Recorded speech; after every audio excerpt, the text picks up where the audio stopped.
The Quran. The Quran is the only book which is memorized in full, from cover to cover, by millions of people.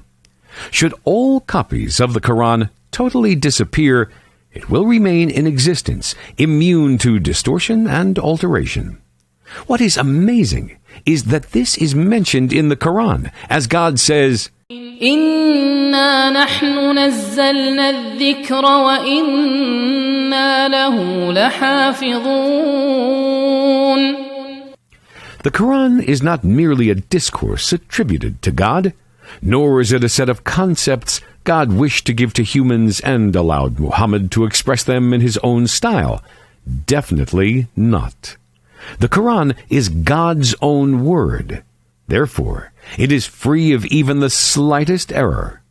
How can error creep into it when it is the word of God who combines absolute perfection with faultless knowledge?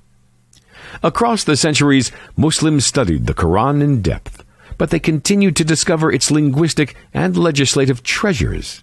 Indeed, new avenues of knowledge have been based on the Quran. The Quran includes some scientific information that no human being could have possessed in the 7th century, such as the different stages a human embryo goes through during pregnancy, the formation of mountains, or the outcome of future battles. How could Muhammad gather such information except through revelation by the Creator, who knows all? The Quran disapproves of some of the Prophet's own actions. It includes some remonstration with the Prophet for the way he treated some Muslims, or how he dealt with his wives on certain occasions, or the way he interacted with certain relatives of his, or during a battle. Had the Quran been written by Muhammad, would he have included such reproach aimed at him personally?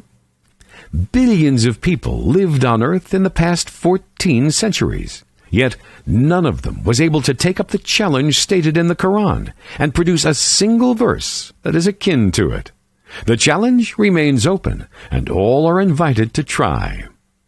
The Quran also challenges mankind to point out a single error in it. 14 centuries have gone since the revelation of the Quran, with no one able to find even a slight error in it. Many were those who studied Arabic, hoping to be able to find its errors. Most of them ultimately embraced Islam.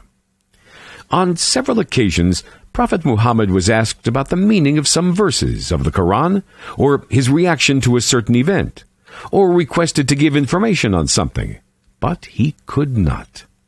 He stated that he would wait until God gave him the necessary information. His wait was at times long. This certainly confirms that he was not the author of the Quran. The Quran was revealed to an unlettered person. Indeed, Muhammad did not know how to write or read. He never learned reading and writing. This is a historical fact. How could he be accused of copying other sources, let alone authoring a fault-free book? Besides, what sources did he use or copy from? The Quran is the only religious book that calls on us to believe in it through logical reasoning and reflection. This is contrary to what all other scriptures, or divine or man-made religions, ask their followers to do. They say that pure faith cannot be subject to any logical reasoning. Only in Islam, the mind is considered most essential for belief. We invite everyone to download a copy of the Quran and study it.